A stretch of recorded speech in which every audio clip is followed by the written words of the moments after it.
guys, it's Kevin on the Murder for guys, and this we're reviewing. This is a film that I was obviously so excited in finally watching.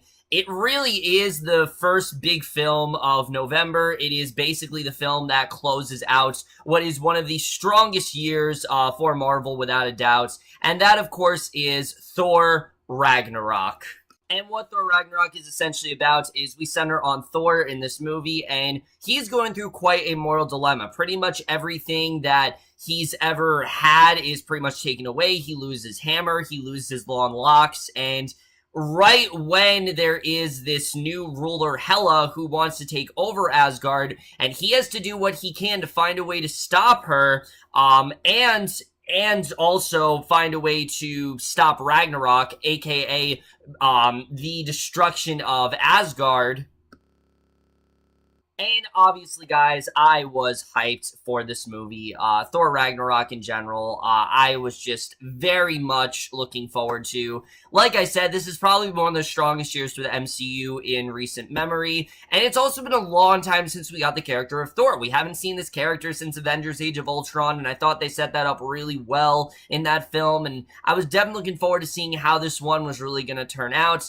And I have to say, did Thor Ragnarok disappoint? Fuck no, because I love this movie. I really did. And the thing is, it's taken me a long time to really love a Thor movie. Let me just say it real quick. The first one for me, I think, is okay. The second one is even worse than the first one, honestly. The first one's not a bad movie necessarily, but I think it's just kind of eh. But the second one, that movie was extremely boring, and in my opinion, I think the worst film the MCU's ever done. It really is. I can't think of a more boring, uninteresting film than Thor the Dark World. Besides the banter between Loki and Thor, there just really wasn't much there. But Thor Ragnarok really does what it can to make the Thor movie that we have all been waiting for. And there are so many things that contribute to that. But we're just getting into all that right now, starting off with the cast. And right off the bat, let me just say that the cast is absolutely the thing that makes this film. For me, at least, there is not a single actor in this movie that isn't giving it their all, that isn't on their A game. And because of that, there isn't just one scene stealer here. I think everyone honestly has their fair share. But obviously, we first got about Chris Hemsworth as Thor, which, let me just say, he has not been the problem with these films. He always has been perfectly casted. I think it's just been more of the writers and directors haven't really known where to take this character. So I thought it made a lot of sense in this film. You know, take away everything that we associate with Thor. Take away the hammer, take away the long hair, take away the fish out of water type setting. Thor is really in a interesting place in this film because, yeah, you can tell that he starts off this film, he's on a 10. He thinks that he has prevented Ragnarok. He sets on, ending it once and for all. But then, of course, all this stuff starts to happen to him. And I really do love the dilemma that he goes through here. But rather than, make it this really depressing sort of film, Hemsworth really goes all in on the comedy and really is showing how pathetic some stuff in Thor's, world is. I really did love that about his character. He's just a lot of fun to watch, and he's very rootable. You really are hoping that Thor can stop this from happening. And Chris Hemsworth really, like I said, he just goes all out with this character. He gives what is easily Thor's strongest performance yet, and I really love what he did here. He was awesome. But of course, the scene stealer, I think, of all these films has been Tom Hiddleston, and not exactly the case here. Loki is still fantastic in this one. Even Thor the Dark World, he still was great. And in this movie, this is probably his biggest upgrade yet, because Loki, as we know, he was the villain in the first movie. The second one, he still had that villainous edge to him. This film is really trying to be his reprieve. He's trying to reprieve himself. He's trying to turn himself around.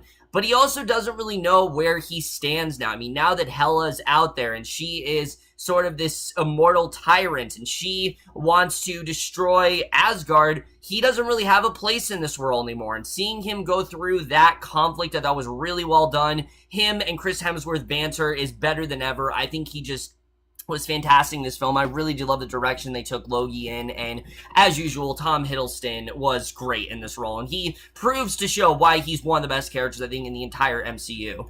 And of course, no Marvel movie is complete without a villain, and, Marvel's notorious for having really sort of one-dimensional villains, and Cate Blanchett really does all she can to make Hela one of the more memorable ones. Maybe Hela's plan isn't the most original, but Blanchett really goes all out with this role, and she really does an incredible job here. You can honestly understand where she really is coming from. Without getting too much into her character, she actually does have a purpose for what she's trying to do, and I thought she did a really great job. She's really powerful. She really is menacing. You really can see how calculated she is throughout the film. She seems to be one step ahead of everyone, and I think she really is the best villain we've ever had in this series, besides Loki, of course. I mean, Loki isn't really a villain anymore, but she really did a great job here. I absolutely loved her role in this film, and like I said, she took what could have been a really one-dimensional villain and actually gave her a lot more layers, and it really is thanks to Blanchett for doing that. But someone else I really want to talk about is Tessa Thompson as Valkyrie. I loved this character. For me, she is right there with Thor and Loki. She is just as interesting of a character. I'm not going to get too much into her backstory, but it's very interesting when you do find out what she really did go through in the film. I think she definitely did a very good job with that. But she's also very conflicted because she's working in this, other sort of planets, and she's working in this other area, but she does kind of have some sort of urge to join Thor and maybe stop this from happening, to prevent Ragnarok and, really find a place in this world. I think she just did a really great job here. She's someone who has a lot of agency. She really is a badass, and especially coming off the heels of Natalie Portman, who definitely is one of the more plain Jane type characters. I mean, her name was literally Jane. She's definitely one of the more sort of damsel in distresses of the series. Coming off the heels of that, this is definitely a huge improvement, and I'm very interested in seeing where they do take this character in future installments, because she as well was great here.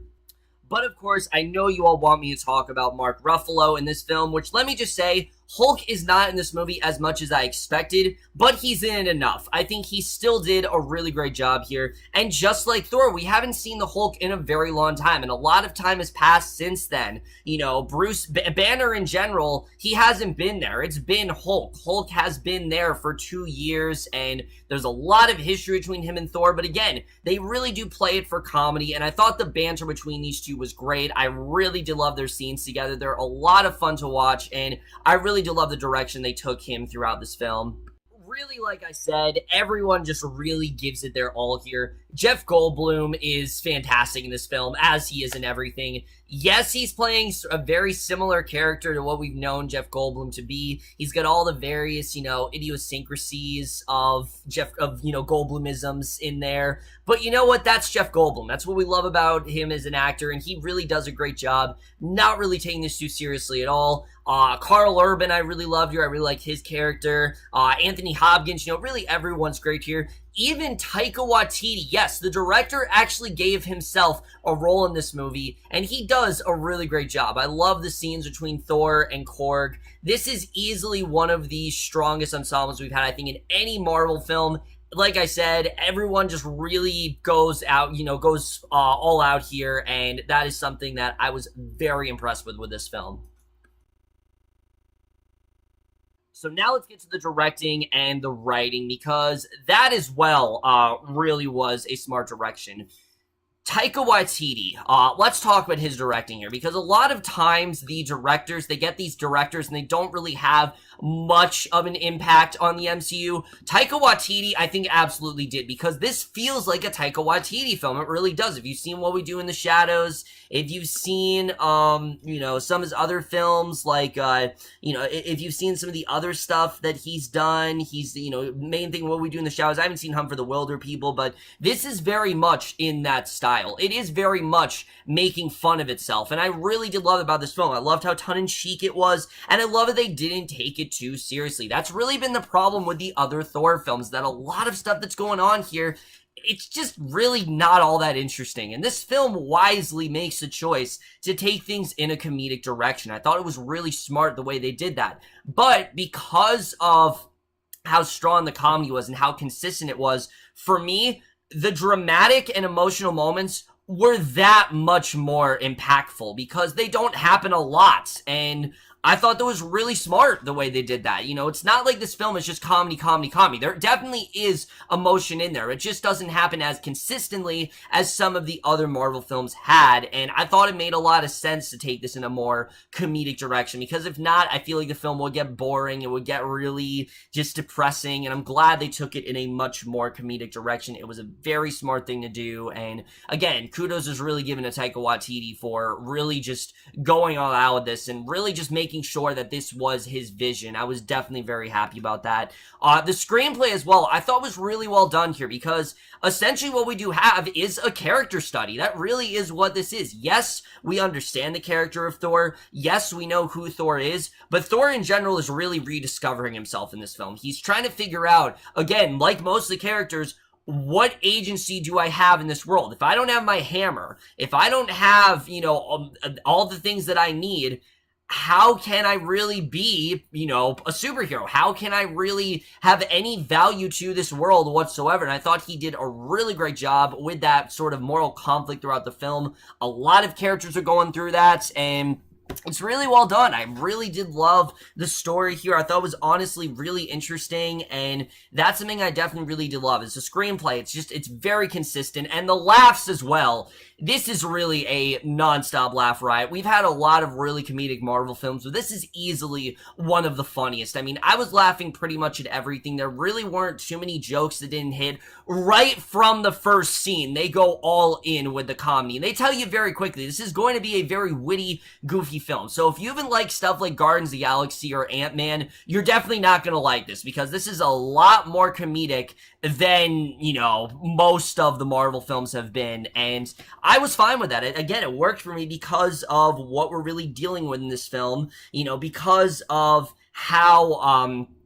much Thor loses here. I thought it made a lot of sense to go in a more comedic direction, and I definitely really did enjoy that. And the presence of Hela, the way that Hela gets there, again, without spoiling anything, is really well done. I thought they did a lot of really good stuff with that. I really only have a couple minor flaws with this film, and they're so minimal to the point where they really didn't hurt this film all that much for me. First of all, Doctor Strange, is he in this movie? Yes, but in my personal opinion, he didn't really need to be. It felt like they only really put him in here so that way they could set up the fact that, oh, Thor and Strange, they're gonna meet up in Infinity War. He's gonna be there. He gives Thor some, like, quick information, and then he just kind of disappears from the story. And really, while I do love Benedict Cumberbatch in this role, and he was fantastic in Strange, which I can't believe it's been a year since that movie came out, honestly. I really can't believe that. And while he was fantastic in that role, to me, I just kind of walked away thinking that really could have been anyone that presented this information to Thor. I didn't really understand why it specifically had to be Strange. It just kind of felt like they shoehorned him in here.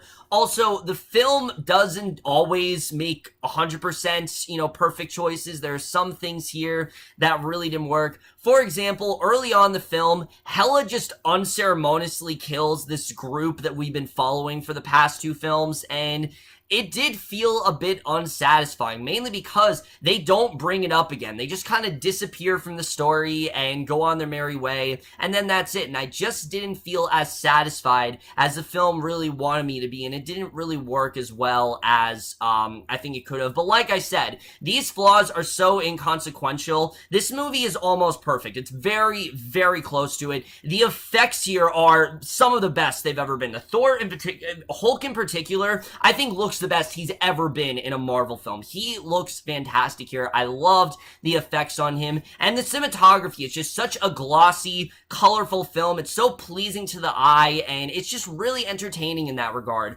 Also, the action scenes here.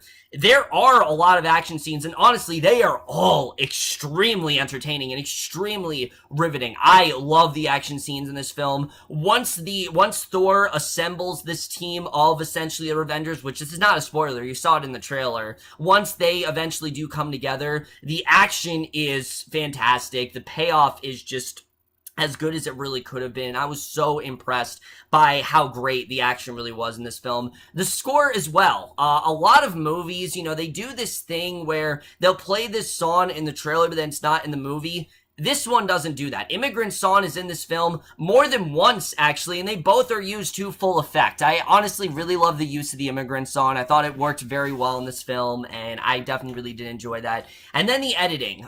This is easily one of the most fast-paced Thor films we've had. However, it's not as fast-paced as I expected it to be. The film actually takes its time, believe it or not, with the story. It takes about, I'd say, 30 minutes for the actual story to get going. Hulk himself, he's not introduced in this movie until like 40 minutes in, which again, I was very surprised about, but as fast as it is, I liked that the story in general was a little bit slow, and they really did take their time with it. There's a lot of stuff to introduce to in this film, and the film really does take its time in that regard, and that's something, like I said, that I was definitely very impressed with here. But now, guys, as usual, just like any Marvel film, I do want to get into spoilers, which honestly, for this film, there isn't like a ton of major spoilers, but there definitely is stuff that I do want to talk about. So if you haven't seen Thor Ragnarok, do not watch the rest of this review. Go see the movie. It is absolutely worth your time, guys. It's one of the most entertaining things you could probably see all year. But I just want to get into it. So, like I said, there isn't like a ton of spoilers in this film, but I didn't want to talk about this because it's not shown in any trailer. Very early on in the film, it is revealed that Odin is actually dying, and that this might be his last film, which I kind of got the sense that was going to happen. Anthony Hopkins is a very busy guy. He's doing a lot of stuff now, between Westworld and all the different things he's doing.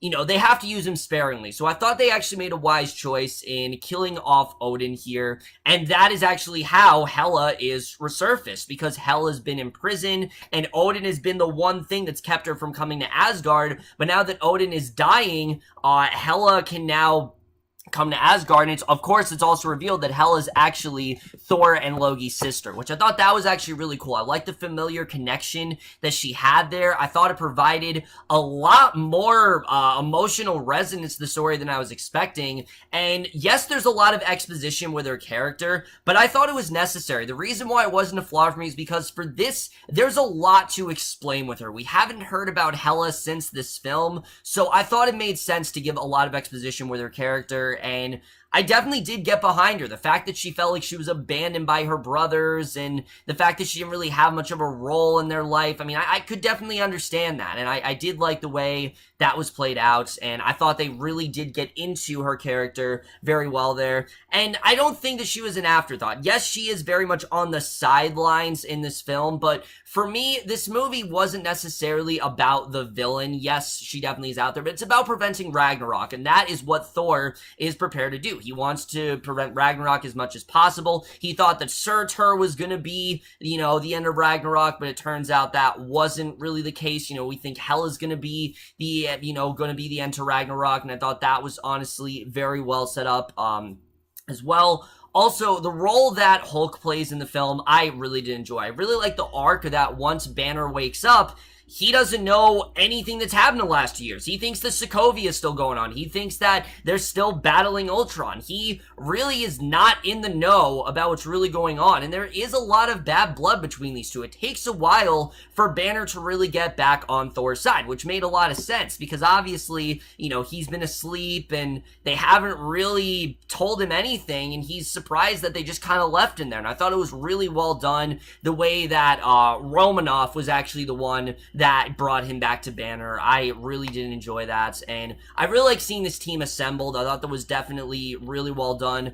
Also, the climax of the film, when Thor lost an eye, I was honestly shocked that they really did go there, but again, it makes sense because this is, again, Thor losing something that was very important to him. He's losing everything. He lost his hammer, he lost his hair, and when he has that scene with Odin, that really stuck out to me when Odin tells him that, look, it was never about the hammer, you're not the god of hammers, you're the god of thunder, and seeing Thor go all out with that, I just really love seeing. We really haven't seen that a ton in a Thor film. We've seen him use the hammer a lot, we haven't really seen him use his thunder power as much, and we really do see that in this film, and I really loved the way that was done, and the fact that Surtur did actually cause the end to Ragnarok, and basically that Thor realized that Surtur actually was a means to the end. Like, Like, he was the thing that would stop Hela. I thought was honestly a really well done reveal, and I definitely really did enjoy that. And this really was a satisfying conclusion to the Thor character. The sense that, you know, he's now crowned king, he's gonna rebuild Asgard and Earth. He's basically gotten everything that he could want. So it makes sense why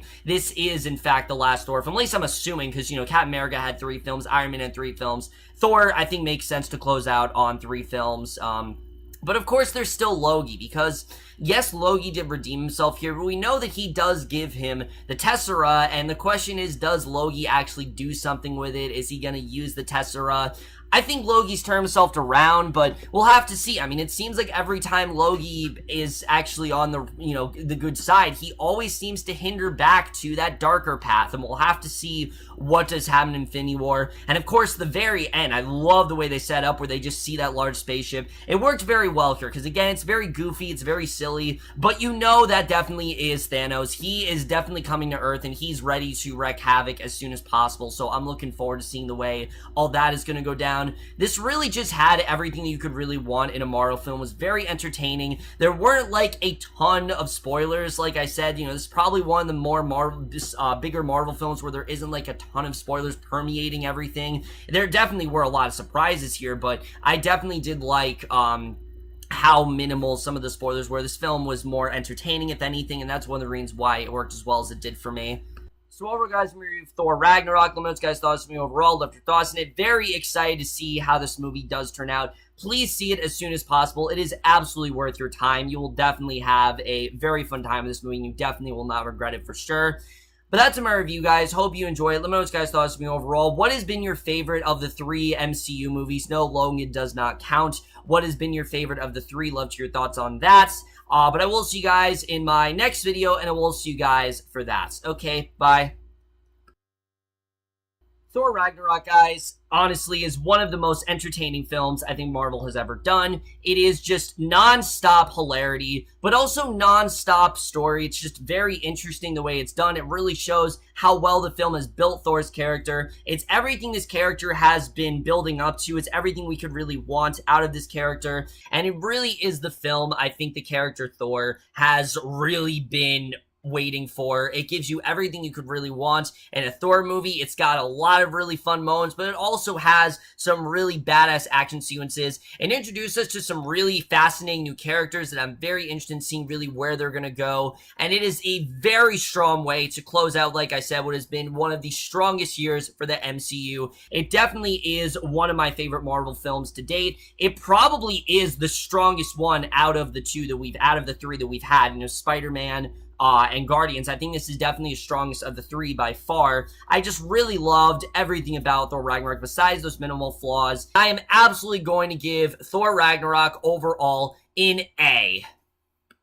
So overall, guys, we reviewed Thor Ragnarok. Let me know what you guys thought of me overall. Left your thoughts on it. Very excited to see how this movie does turn out. Please see it as soon as possible. It is absolutely worth your time. You will definitely have a very fun time with this movie, and you definitely will not regret it for sure. But that's my review, guys. Hope you enjoy it. Let me know what you guys thought of me overall. What has been your favorite of the 3 MCU movies? No, Logan does not count. What has been your favorite of the 3? Love to hear your thoughts on that. But I will see you guys in my next video, and I will see you guys for that. Okay, bye.